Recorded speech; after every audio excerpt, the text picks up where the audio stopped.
Mirë mama, njëri për emrave më të përfolur në sezonin e aderimeve ka qenë Lumir Abdigjiku. Ne në komitet kemi bërë përpjekje të parreshtura që Lumirin dhe një kategori të rive t'i bëjmë pjesë politikës. Ai nuk u bë pjesë alternativës, alternativa u bë pjesë e tij dhe LDK-s. Lumirin kemi të ftuar në komitet. Lumir, mirë se erdhe. Mirë mama, faleminderit për ftesë. Kur vendosëm u kyç në LDK? Shqoni, ideja e angazhimit politik ka rrjedh në ato diskutimet publike që kemi bërë bashkë.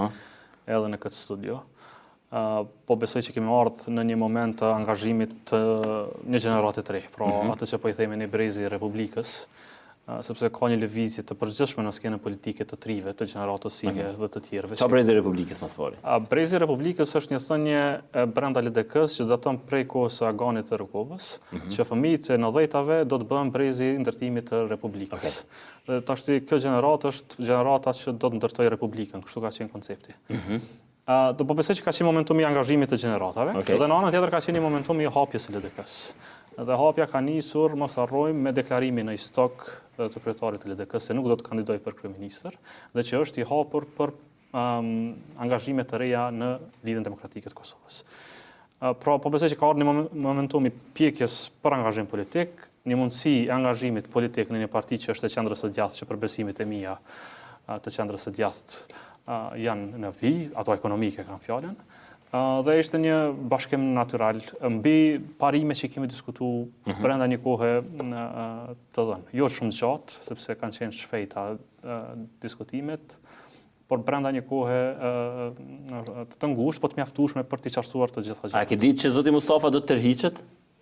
Ka pas diskutime të tilla patjetër, por shqoni, angazhimi në politik për mua nuk ka qenë garë vetëm për këto zgjedhje. E qartë. Pra, ideja ka qenë që të jem pjesë e një angazhimi më të gjatë, jo shumë të gjatë për mbetur gjithmonë në politikë. Unë po besoj që ne duhet me lënë një standard të ri në politikë, që të shërbejmë disa vjet dhe më pas t'jalojmë vendin gjeneratës tjetër, sepse s'bën të jemi të përjetshëm në politikë. Por ky angazhim pra ka përcjell këto afate kohore të zgjedhjeve. Nuk jam fut në politikë vetëm për këto zgjedhje, jam futur për një karrierë disa vjeçare me shpresë të ndryshimit dhe kontributit edhe brenda LDK-s, po të ndryshimit në Kosovë, sepse për mendimin tim betejë më e madhe është në Kosovë. LDK për një kohë gjatë, pra nuk është kryesisht rekrutimet në LDK të njerëzve kanë ardhur domethënë për akademisë LDK-s. Pra Lutfi Aziri ka qenë, Astrid Haraçia kanë qenë gjenerat që kanë qenë pjesë e LDK-s. Aktualisht u futët ju që unë nuk e di që ju s'keni qenë strukturat LDK-s. Unë s'kam qenë asnjëherë pjesë asnjë partie politike, as drejtori, as një numër i madh i njerëzve. Apo më ndodh shkrimja? Pritja ka qenë e shkëlqyeshme. Domethënë në dy nivele. Në të parin në leadershipin politik, prej themeluesve të partisë, që na kanë dhënë hapësirë të jashtëzakonshme edhe gjatë bisedimeve me mundi mirë, edhe që na kanë çarçuar pozicionin dhe rrugën që do të ndjek LDK në të ardhmen, që është rrugë e përbashkët, pra nuk është këtu transformim edhe përjashtim, është rrugë e përbashkët, graduale, procesi natyrshëm i kontributit në LDK dhe ka plotëri të reja që do t'i bashkojnë LDK-s në të ardhmen, nëse ne krijojmë një hapësirë për ta. Dhe niveli i dytë ka qenë brenda gjeneratës së re të njerëzve që janë brenda LDK-s, që janë ditë të plotësuar prej prezencës tonë aty, përfshirë dhe kryeministrin në ardhje, zotin Hoti, i cili na ka marrë si pjesë të angazhimit të tij gjatë fushatës, por edhe të përpjekjes sonë së përbashkët në parti. Dhe treta, më e rëndësishme, jemi prit jashtëzakonisht mirë në këto takime që po i bëjmë me qytetarët, sidomos tek të rinjt e të rejat e LDK-s në degën e ndek, që për mua ka qenë një befasi shumë e këndshme, fillimisht për shkak të pritjes, por gjithashtu edhe për shkak të angazhimit të tyre, sepse nga jashtë nuk e kupton sa është i rëndësishëm angazhimi në degën e ndek, kur të futesh brenda në politikë kupton se këtu ka njerëz që për vitet tona punojnë ditë e natë për të mbajtur shpirtin e lëvizjes politike. Pa ata nuk funksionon partia. Jo. Pra politika as nuk bëhet prej Facebookut ose prej televizionit, siç e kisha menduar unë se do të bëhej, po bëhet me angazhim të përditshëm të njerëzve që në degë, në ndek, në fshatra, qytete, e lagje besa, takohen vazhdimisht, flasin vazhdimisht dhe e kultivojnë një ide të përgjithshme. Dhe ideja kultivuar edhe brenda LDK-s dhe këtyre strukturave ka qenë për prurje të reja, pra për reformim të LDK-s. Ka qenë zë i përbashkët, po besoj, dhe që është artikuluar më pas edhe në leadership, që duhet ndodh hapja e LDK-s në vlera të reja, sepse kështu duhet funksionojë normalisht një lëvizje politike për të mbetur në vazhdimsi. Është të shka sa do të arrijmë ne të hapim këtë derë edhe për të tjerët, sepse nuk bëhet hapja vetëm me 2-3 njerëz, do të jetë më e gjatë. Duke përfshirë edhe njerëz që janë në struktura të reja që kanë kontribuar aty, po edhe njerëz profile të jashtme. Deri më tani ecja ka qenë e shkëlqyeshme edhe sa i përket unitetit të brendshëm, edhe sa i përket prezantimit të jashtëm, edhe gjuhës unifikuar që kemi treguar jashtë. Me kanë bisedove ty futjen në LDK, inkorporimin, aderimin? Gjithë leadershipin Gjithë kanë qenë prezent, po flas për strukturat më të larta të partisë, tu fillu prej kryetarit të partisë, nën kryetarët, përfshirë dhe anëtarët tjerë relevant që janë brenda LDK-s. Ty mas shumë ti me gjas dhezi të inkurajoj largimi fjalimi i zotit Mustafa në kuvend, ku një farloj ekspozeje që e pat përfundimtare. Ishte një moment kur, po them edhe një herë, ishte një moment kur të gjithë tjerë të bënën bashk kundër një LDK-je. Pra të gjithë tjerë të bënën bashk kundër një LDK dhe pat një qëndrim bukur të denj të kryetarit të partisë, zotit Mustafa, ka shik këti bashkimi dhe pas saj pat edhe një hapje që për mu mjaftojnë me më dhënë sinjal se këtu po ndryshojnë gjërat dhe tash kemi pas dy mundësi, ose që ndrojmë anash dhe të rrimë dhe të presim të vazhdojmë kritikën e jashtëm, ose të provojmë të kalojmë prej një roli bukur komfort që është jashta politik në një betejë të bryllave edhe përpjekjes për reformim, gjithmonë konform standardeve korrekte të politikbërjes. E zolla këtë dytën se sinqerisht po besoj që mundet me bëu punë e madhe këtu bashkë me, po them edhe një herë, po rriteksoj këtë sepse është esenciale me dek në ndek dhe gjitha strukturat që kanë kontribuar me vite në LDK. Unë jam befasuar me tregu drejt, pra kur mori fund qeveria mendova që LDK-ja do të jetë pala më e dëmtuar në këtë zgjedhje, sepse ishte në pozitë palakmueshme, sidomos nëse vazhdonte me nejt Isa Mustafa, pa marr parasysh qeverisjen, mirë po një farë lloj fiskulture interesante edhe rikthej. Apo shihet kjo në takime, që i takoni, si më thonë, militantet, ose ata që pothuajse paten hek dorë për partisë? Ka qenë, sinqerisht, kthejs e rëndësishme në qëndrimin politik të LDK-s, sado që gjithkush mund të mbajë përgjegjës se LDK-n për veprimet e 2 viteve të gjysmë, siç mund të arsyetojmë plot të tjerë që kanë qenë pjesë e kësaj qeverisje për politikat e mira që i kanë bë konform këtij bashkëpunimi. Por reagimi qytetar përgjithësi ka qenë një fryme të ringjalljes së një, po themi, votuesit të heshtur të LDK-s, që ka qenë në vazhdimsi nëpër vite saktuara, dhe ringjalljes sidomos tek të rinjt, të cilët tash gjejnë arsye për të gjendë të angazhuar politikisht. Po them, jam jashtëzakonisht i befasuar për së miri për pritjen që na bëhet nëpër qytete, për shpresën që po provojmë ta krijojmë tek këto të rinjtë të treja. Dhe ne nuk po flasim vetëm me anëtarët e LDK-s, nuk po flasim vetëm me militantët e LDK-s, po flasim edhe me njerëz të papërcaktuar. Pra njerëz që tash e shohin me një farë doze të hezitimit, por edhe kurreshtjes procesin politik të LDK-s. Edhe dojnë të masin në këtë periudhë se çfarë po ndodh për të qenë pjesëmarrës në këtë ndryshim, ose ju ne po provojmë të japim këtë identitet. Sepse fund ditës roli nuk duhet me qenë vetëm tek mobilizimi votave brenda LDK-s, sepse për ashtu janë të mjaftueshëm njerëz që kanë kontribuar aty. Kontributi jon do të jetë dhe duhet të jetë tek sjellja votave të reja në LDK që nuk kanë qenë më parë të LDK-s. A ke pas opsion tjetër politik përveç LDK-s? A ke pas oferta tjera për partia? Jo. Kështu që bisedime kemi pas për angazhim politik, por nuk e kam vë vetën në treg për të diskutuar me secilin. Nuk kam diskutuar vetëm me LDK-n, sepse kemi pas, po themi, edhe një orientim dhe përputhje programore. Kishte qenë tërësisht e natyrshme të shkoja në një lëvizje të majt, edhe më pak e natyrshme të shkoja në PDK, tek e cila kam ndërtuar gjithë karrierën kritikuese dhe emrin kritik në shoqëri. Angazhimi vetëm politik ka qenë brenda LDK-s. A pritet që do t'i takosh Mimozën edhe Ilirin në LDK?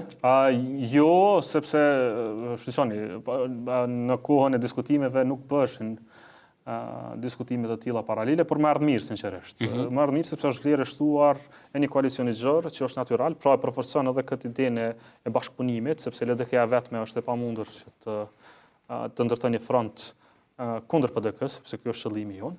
Edhe çdo ardhje gjeneratave të reja, të cilat po themi kemi ndonë mendime shpesh edhe në këtë studio, edhe në diskutimet publike, është e dobishme për LDK-n dhe koalicionin tonë. Deri më tash ka funksionuar gjithçka mirë edhe me partnerët e koalicionit.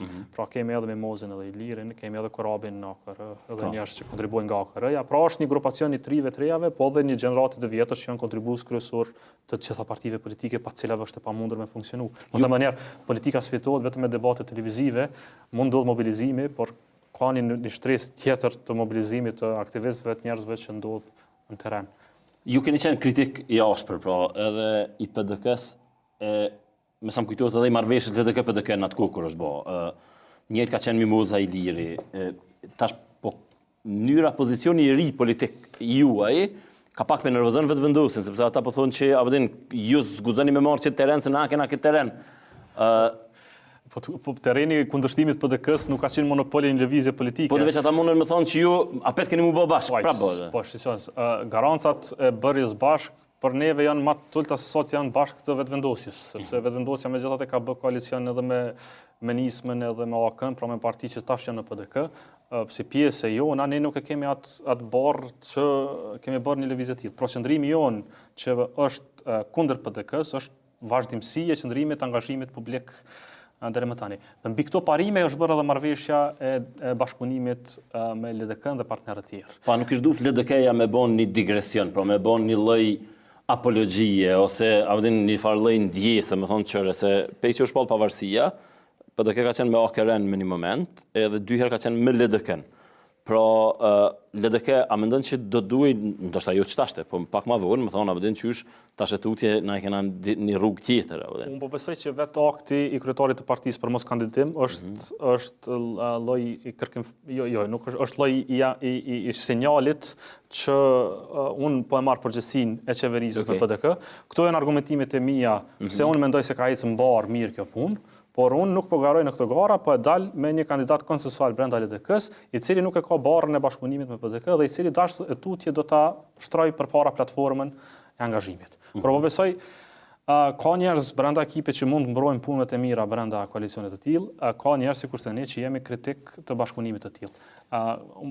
Pozicioni politik i LDK-s dhe i njerëzve që janë në listë, që janë të shumt, është që qëllimi i vetëm dhe kjo është pozicion zyrtar i tanishëm i përbashkët bukur kredibil për shkak të njerëzve që thonë atë, që PDK për të mirën e Kosovës do shkojë në opozitë dhe LDK-ja përjashton çdo bashkëpunim me PDK. Kjo është vija e angazhimit ton politik në këtë pikë. Tash është e drejtë se secilit me na dyshu këtë qëndrim që e kemi, sepse në Kosovë fund ditës po ndrohen fjalë shumë shpejt.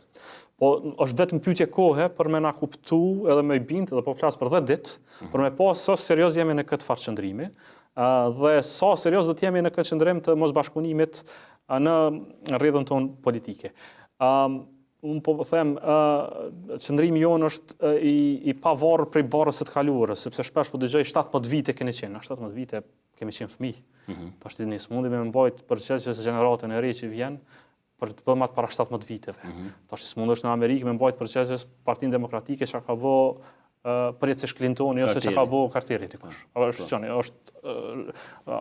Është diskutim mbi qeverisjen. Edhe ne po besojmë që në këtë zgjedhje po vijmë me një qeverisje të kompletuar, po vijmë me një program që e kemi vetëm ne të përpiluar për këtë zgjedhje, se kanë asnjë parti tjetër politike, dhe po vijmë me një ekip kredibil.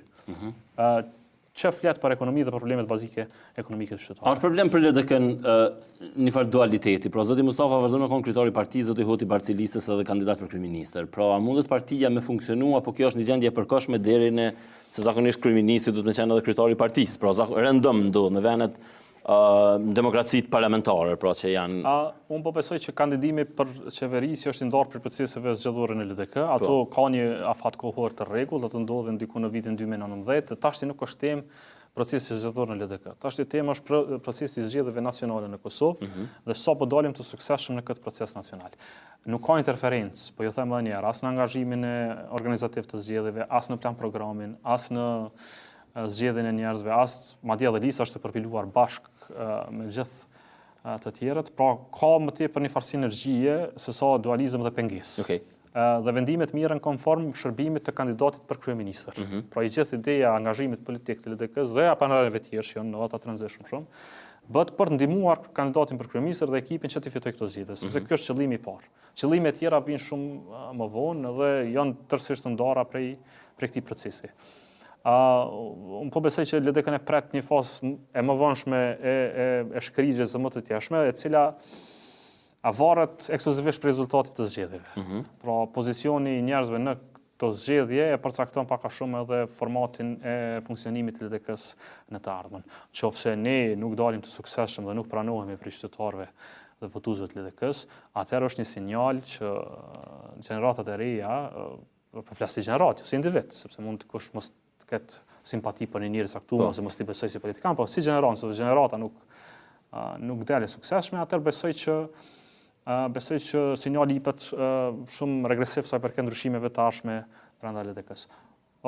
por edhe votimi plot i vetë gjeneratës së re është shumë i rrezikshëm, sepse bën shkëputjen me struktura dhe njerëz që kanë kontribuar për vite. Pra ne nuk duhet shihemi sepse jam fut në listë, jam fut bukur lart në listë, po për pozicionin tim në listë me siguri dikush ka mbet jashtë listës, sepse lista ka qenë e ngushtë.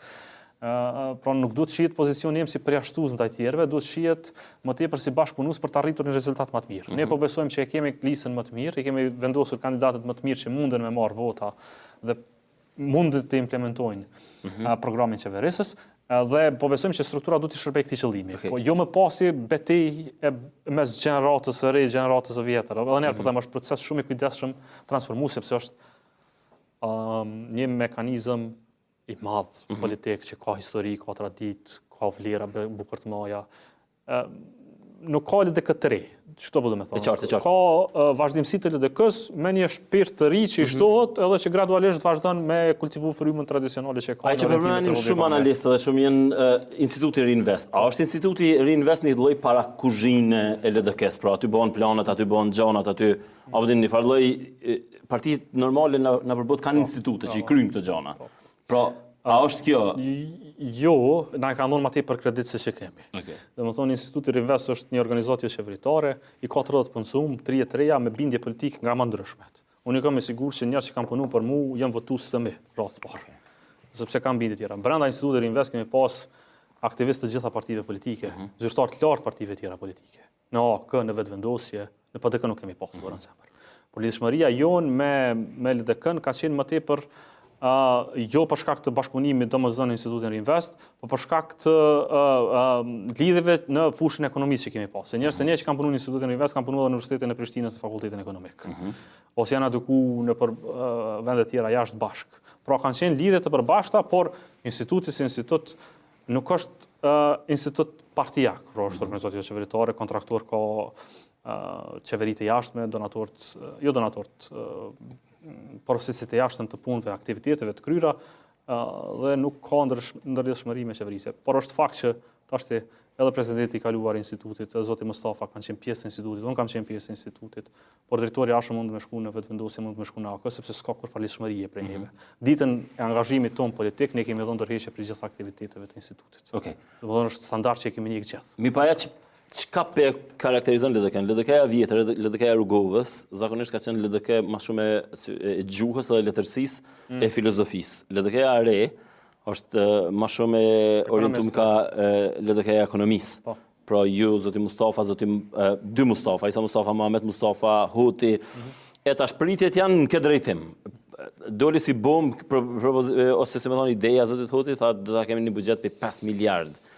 5 miliard që mundë me shërtu, sepse kemi diskutuar shumë shpesh, po besoj që kanë ndodhur një keq kuptim në radhë të parë. Sepse po lidhet me atë premtimin 120.000 vende të punës, tash veç ekstrapolimi numrave.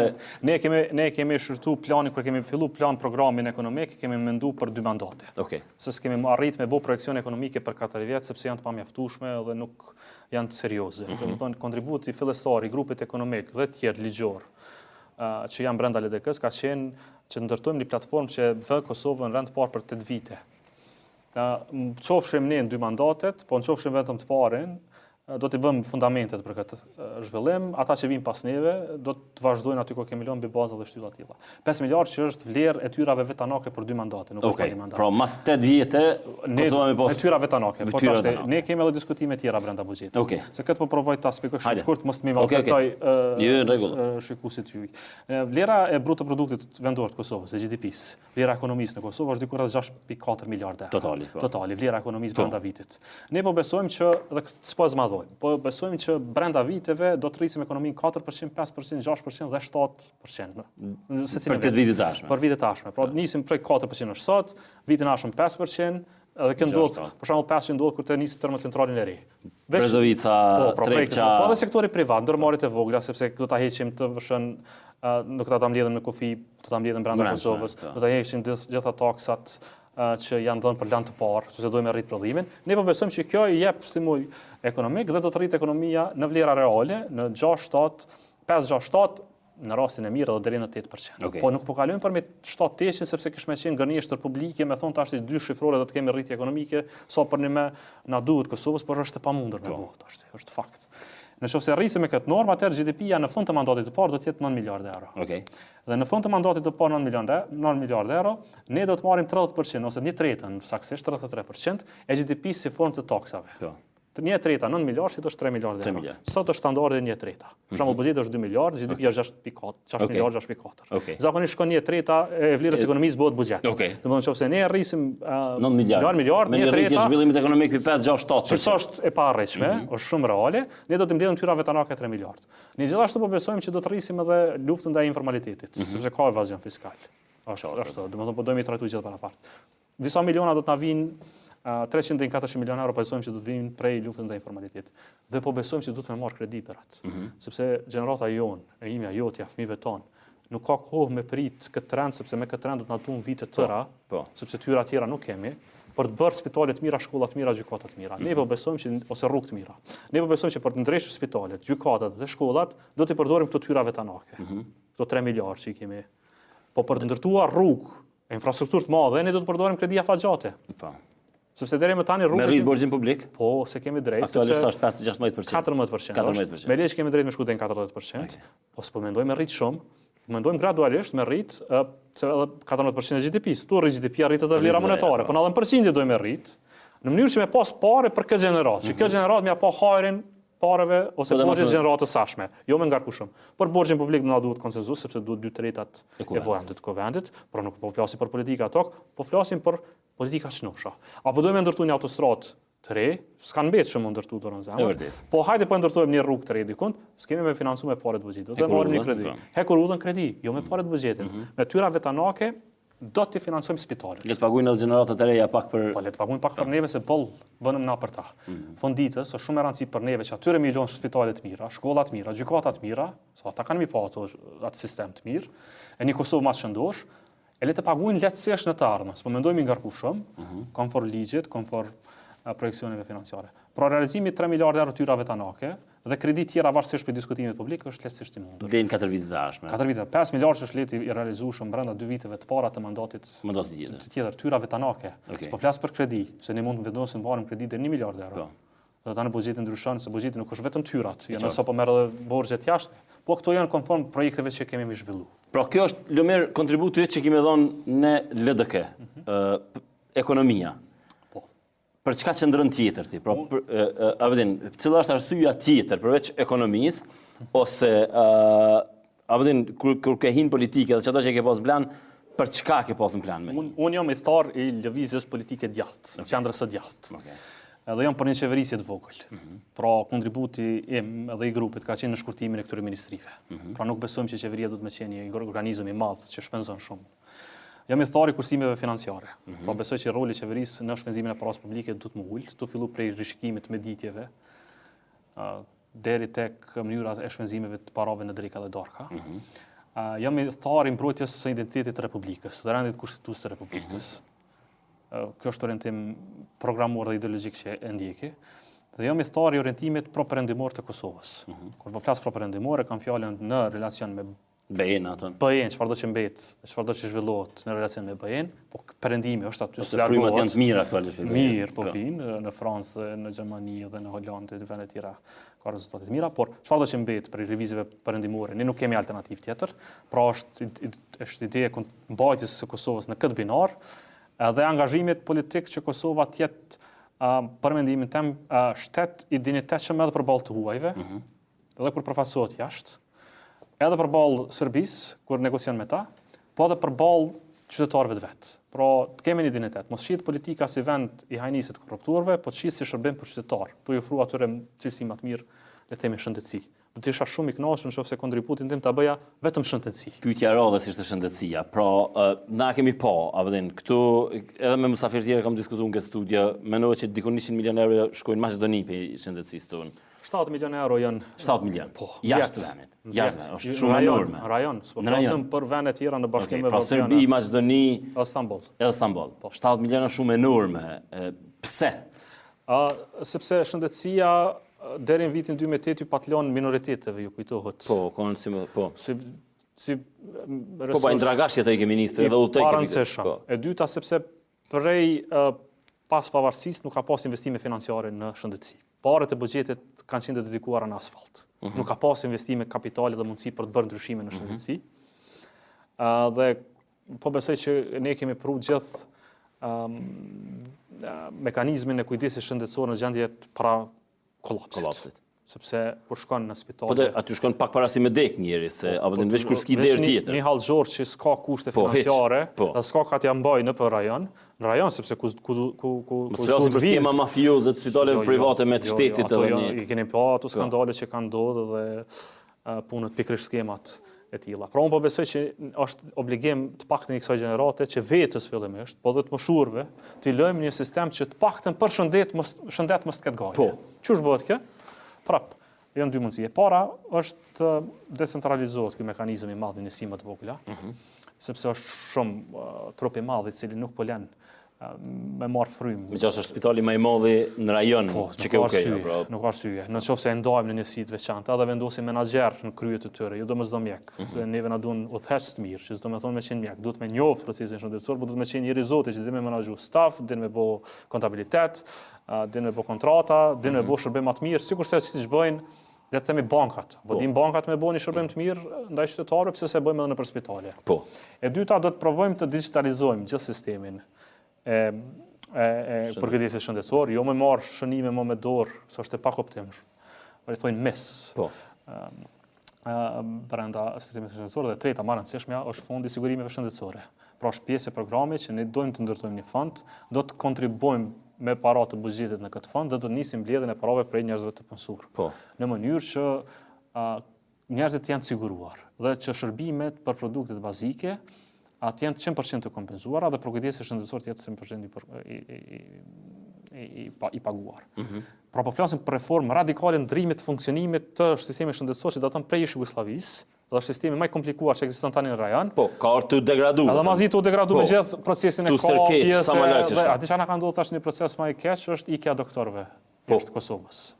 Që do të thonë ne vjen apret edhe një fazë shumë e rëndë se sa që jemi tani. Këtë duhet më ndal, sepse po kjo është një paradoks i madh. Pra ti doktor që në Gjermani shërojnë, a këtu ki një kaos të madh. Do të thonë doktorët i kemi të mirë. Po është mirë më dhon rroga të mira doktorëve, që ata më punu më pak në klinikat private, që më punu në klinika shtetërore, dhe kjo bëhet me decentralizim. Pra klinikat bëhen vetë operuese financiarisht prej fondit të sigurimeve shëndetësore, dhe sa punon mirë një qendër e tillë, aq merr financa. Dhe interesi i gjithave do të jetë që vetë financohen prej këtij fondi dhe të japin shërbime të mira të qytetarëve.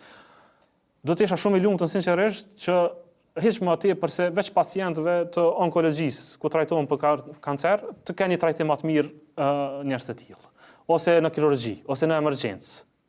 Veç ka si milion si trashëgimi politike, kish me qenë mjaftueshëm. Po do na kena listë esenciale të ilaçeve që nuk gjinen aty, që deli i blen. Nuk kemi as çebe, domethënë çebe do të më marr për shtëpisë, do të më marr banat me dorë me ble. Nuk ka barë natore brenda që mundet me shit ose s'ka nevojë me shit, nuk ka nevojë me shit infuzioni, se një herë është. Domethënë shpesh ndodh që njerëzit shkojnë aty s'kan parë për infuzion. Domethënë duhet me shku me ble, shpesh ndodh që blen 10-20 infuzione i thu lej aty mani kur lën dikush le të ketë. Domethënë këto janë bazike, probleme bazike të menaxhimit, sepse nëse krijojmë parat, që vlasim për një fond multimilionsh të qëndrueshëm, vetë menaxhueshëm, atëherë dhënia e shërbimeve është e pa diskutueshme. Përveç shëndetësisë ne duhet të rregullojmë edhe arsimin. Te shëndetësia edhe një çështje. Pra, sigurisht i Met Ramonin nuk e keni më kandidat për ministër, i cili ka qenë i LDK-s. Nuk e kemi diskutuar. Po veç po ju them edhe diçka. Edhe unë po të kisha qenë ministër, po mos i kisha pas 300 milionë euro të alokuara për buxhetit, kish më qenë e pamundur me ndërruar shëndetësinë. Se burimi i problemit është tek parja. Pare nuk ka pas hapësirë për shkak të kontratave multimilionshë që po kryen me Bektellin. Po kryhen. Domethënë vitin ashëm po përfundojnë. Merr fund, s'ka më kontratë 1 kilometër 12 milionë euro. Rruga e re që ndërtohet me Gjilan bëhet me kredi, por jo më me buxhet. Fillimisht neve na jep mundësi me marr frymë dhe parë prej buxhetit për me financu shëndetësinë. Ke rruga për Gjilan, a do të jetë për mosave të njëjta sikur për nuk i di detajet, por do të jetë autostradë e kushtueshme 6 milionë, jo 12 milionë për kilometër. 6 milionë. Po pra është e mundur me ndërtuar autostradë me 6 milionë edhe jo me 12 milionë, sepse ne kemi ndërtuar 12 milionë. Ka qenë magallomëni e madhe kjo. Shumë e madhe, ka qenë vjedhje e pastër e paras, domethënë. E parësyeshme, ne kemi krahasuar me Gjermaninë, Gjermania ndërton autostrada qenë vjedhje, kena vene në rajon që nuk I bojnë qasë mëdhaja, pra ti nuk I nevojë me pas 2 traka, ne 2 traka, nena. Nuk ka kushtu, nuk ka arsye, ose ka qenë vjedhje, ose ka qenë budullaki, unë përse që ka qenë vjedhje. Ose 2 jatë bashkë. Ose 2 jatë bashkë, sepse s'mund është ti me ndërtu rrugë ma shtrejt se Gjermania e Danimarka. E jo se Kroacia, që ka terenin shumë atë vështirë se sa Kosovë. Po. Si që, tashti... Arsimi. Arsimi është problemi I dytë, sepse përveç që I edukon njerëzit, I bën taft për punë, I bën edhe të mirë për shoqëri. Ne po krijojmë një gjenerat të humbër, apo I themi gjenerata e Republikës kësaj, po kemi me qenë gjenerat e humbër bashkë ne me fëmijët tonë, nëse vazhdojmë me qenë në renditjen e pisas të fundit. Zgjidhja e arsimit ka qenë shumë më vështirë ka me qenë se sa e shëndetësisë, sepse shëndetësia është menaxhim financiar, I arsimit është më tepër depolitizim I gjithas niveleve mësimdhënëse, dhe nuk po flas këtu vetëm për universitete publike, po flas edhe për shkollat mesme dhe fillore. Aty po. Ti I ki fëmijët e sheh çfarë probleme kanë në shpellë dhe çka mësojnë, pra duhet me fillu tash edhe me ngritjen se ne investimet deri më tani në arsim kemi pas infrastrukturë, shkollat I kemi më të mira si objekte.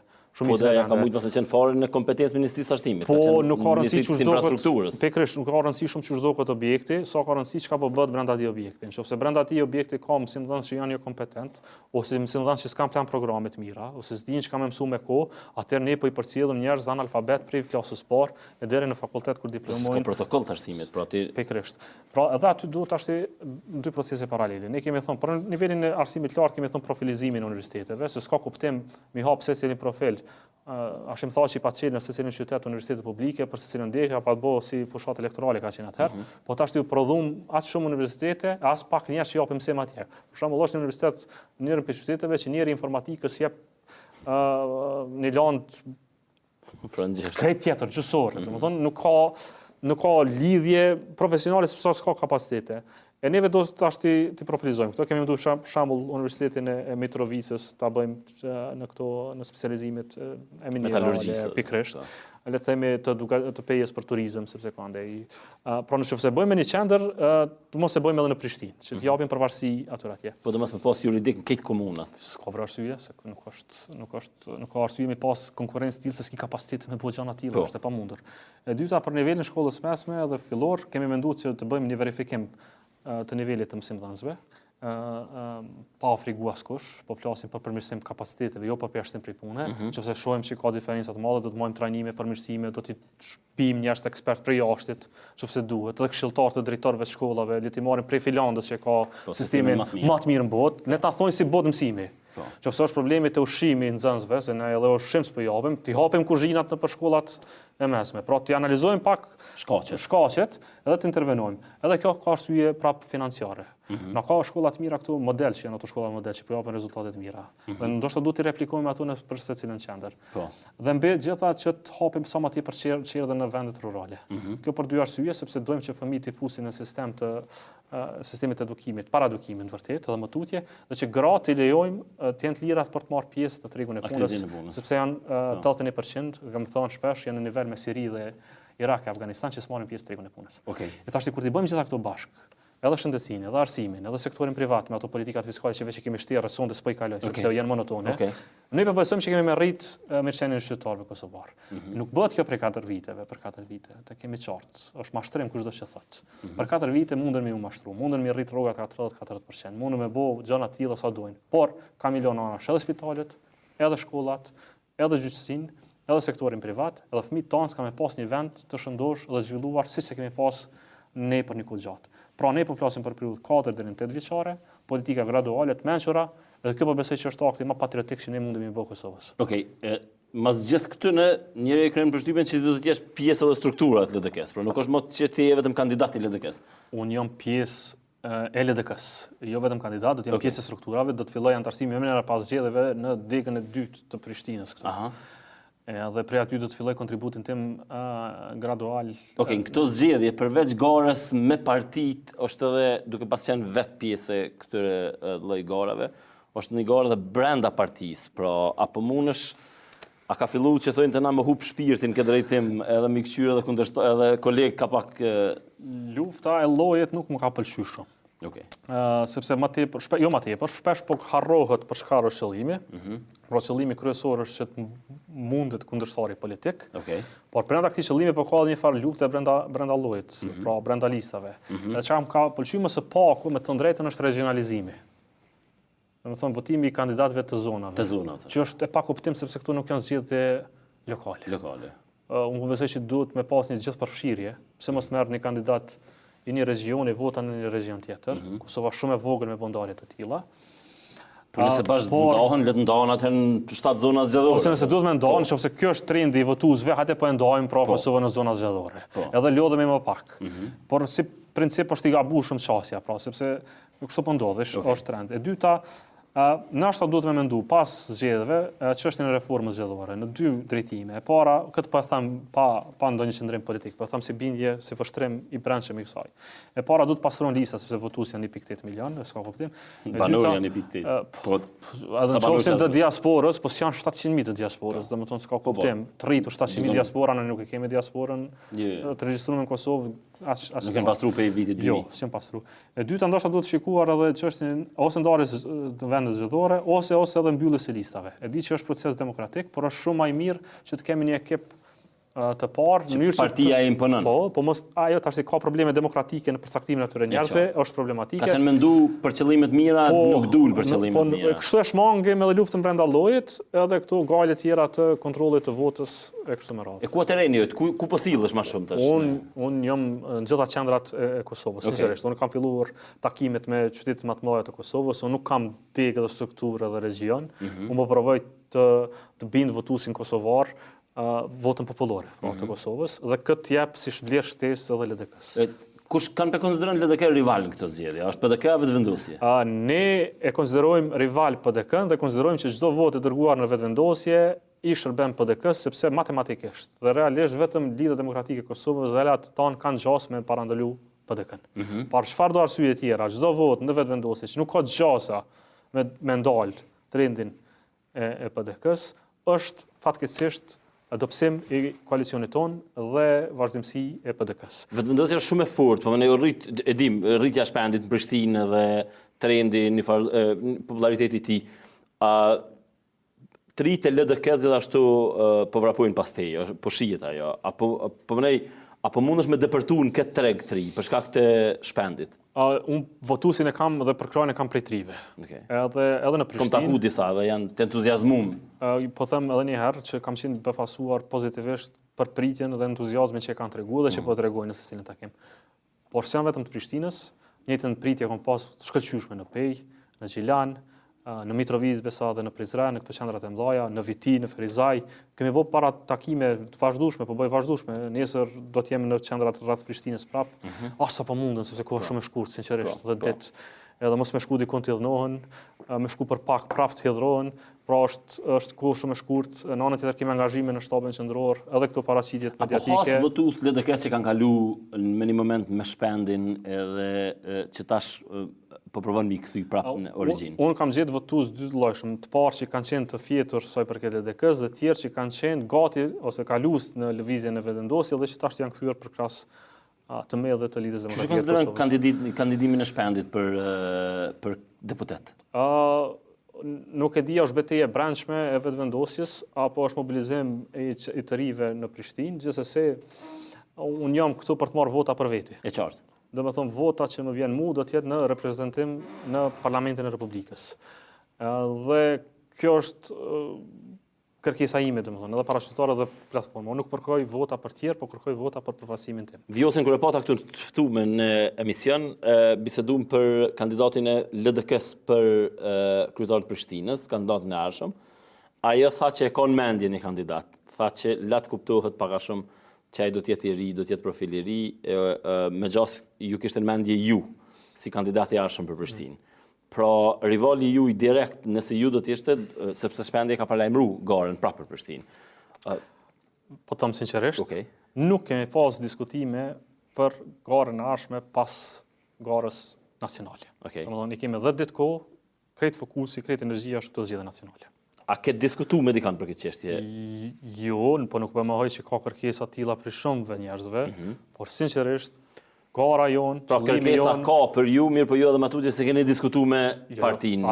As që do ta diskutoj. Deri pas zgjedhjeve as nuk e di, po kush do të që vendoset prej partisë do ta ketë edhe në mbështetjen time.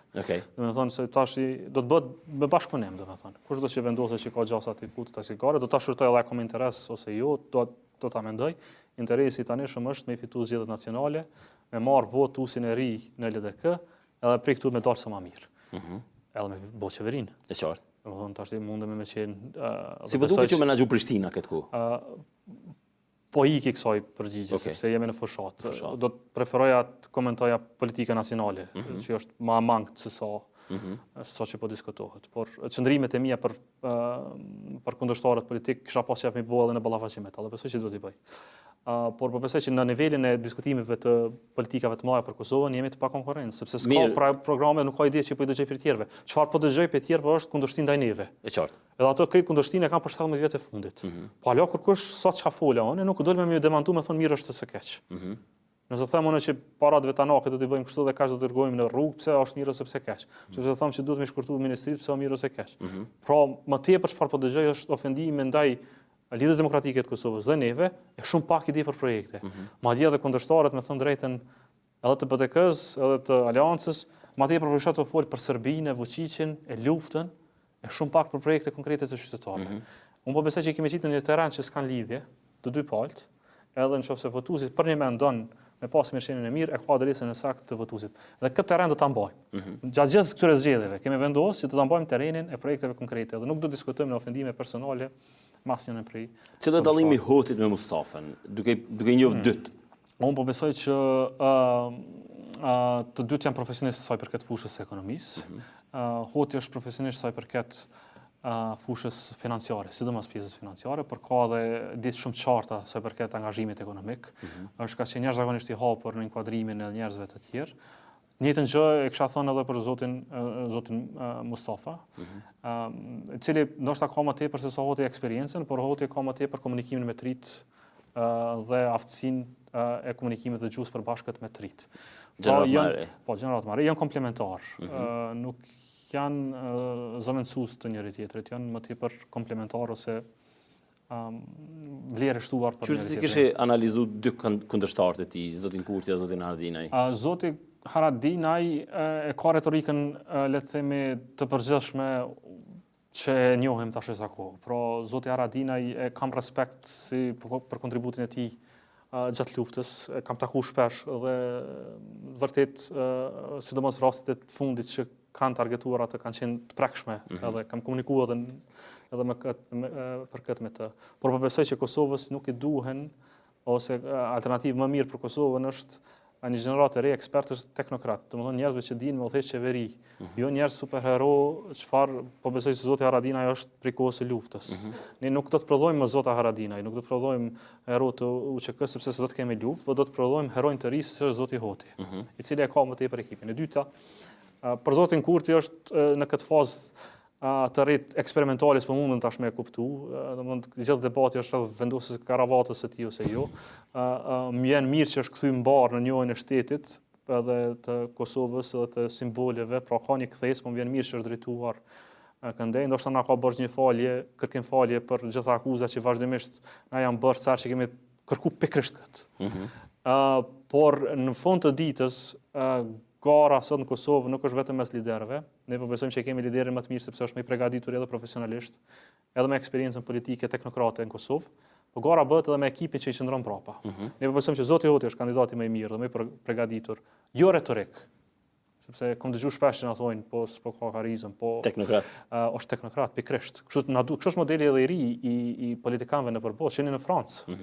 Macroni është pikërisht i njëjtë, ka qenë ministri i ekonomisë, por ka qenë i shkëlqyeshëm në punën që ka bërë. Dhe zoti Hoti është i tillë. Na kanë thënë shpesh që s'keni fuqi, thuajse na tash jemi dalë këtu më rre me njëri tjetrin, ne nuk dijmë bëu ato punë, ne dijmë të japim projekte dhe ide çfarë kemi shfalosur në program. Po them edhe një herë, ekipi jonë është shumë i përgatitur në gjitha fushat se sa ekipi i kundërshtarëve tonë politik. Vërtet unë nuk e di çfarë ekipi ka Partia Demokratike e Kosovës. Ekipi vetëvendosjes është më tepër i Prishtinës, komunës së Prishtinës, që kanë punë tjera në Prishtinë. Në zgjedhje nacionale ekipi LDK-s është i pa konkurrencë. Tjetër shka, si do ta transmetojmë këtë tek votuesi kosovar. 3 rreziqet kryesore të Republikës Kosovës për fund, kështu, cilat I konsideron rreziqet kryesore Unë shqeqoni, në qoftë se ka denigrim ekonomik më të tjeshëm do ndodh shprazja e Kosovës dhe le të themi ikja e kosovarëve në momentin e parë që I marrin vizat. Nuk do ta doja të kishim edhe një flokës të ri. E dyta më pak e rëndësishme është influenca ruse dhe shërbimeve tjera të lindjes. Edhe këtu futet edhe ekstremizmi religjioz, futet edhe disabiliteti I Kosovës në veri, edhe përçarjet ndëretnike që mundet me pas Kosovë ose përçarjet ndërreligjiose që vijnë prej po them edhe një influencës ruse edhe futjes së madhe të parasë në Kosovë. E treta është status quo-ja e Kosovës që ka karshi integrimeve evropiane. Sepse dyert e Bashkimit Evropian dhe mekanizmeve evropiane nuk kanë qenë të hapur për Kosovën siç janë përgjithmonë, siç kanë qenë deri më tani. Shumë më mirë kemi qenë para 8 viteve sa I përket influencës tonë, le të themi në shtëpinë e bardhë, në Bruksel, në qendrat e mëdha sa jemi tani. Dhe për të hapur këto dyrë ne duhet të kryejmë detyrat e shtëpisë sonë. Nëse arrijmë të qenë pa telashe për ta, por nuk kemi korrupsion, nuk kemi varfëri, nuk kemi papunësi, nuk kemi mërgjimtar që shkojnë jashtë si refugjat, nuk kemi ekstremist fetar, nuk kemi probleme etnike, dyrt kanë më hap. Kjo bëhet veç me një formë, bëhet me njerëz kompetent, me një brez të ri, një gjenerat të re, që të brezin e Republikës që pasoj që na ka ardhur koha me I kthy Kosovës edhe njerëzve që kanë luftuar për Kosovë, për shi edhe zotin Haradinaj, por me gjithë respektin është koha me dal në pension politik, me lshu rendin për gjeneratën e re që është, po themi, kontribusi I patriotizmit të ri të Kosovës, që është qëllimi ekonomik. Kjo është vazhdimësi e një patriotizmi të kaluar, edhe të lëvizjeve paqësore që kanë ndodhur në LDK, prej Aganit, Rrogovës e Këndej, deri te shpalla e pavarësisë. Pra, po flasim për një brez të ri me mundësi të reja dhe që I hap dyert Kosovës e bën shtet normal mu pranu në përbot. Lëmer, faleminderit shumë që ke në komitet. Numri ju I 8, apo? Numri im është 8. Nëse jam votu si LDK-s, pra edhe matutje se kena ndo menën që ku ndëruar, kesha me votu Lumirin. Pra, jo vetëm Lumirin, janë edhe 3-4 ka edhe tjerë brenda listës LDK-s që meritojnë votën e juaj. Edhe unë ju kom thonë edhe shikuesve të mi që gjatë këtyre ditëve pra do t'i përkrahojmë ata që na I konsiderojmë më të afërt për çka ne besojmë. Unë veç do doja të them që shpresoj që edhe juve në këtë anë, po edhe me tjerë që kam pas, nuk kam arrit me dëshpëru në këtë garë politike, po shpresoj që kam mbet besnik aty në parimeve që I kam avoku jashtë kësaj skene. Okej, faleminderit shumë. Shikues nderuar, për javën e ardhshme, kjo është emisioni I fundit për këtë javë, javën e ardhshme shpresojmë që kena mi pas ftuar kandidat për kryeministët partive politike. Shihemi javën e ardhshme.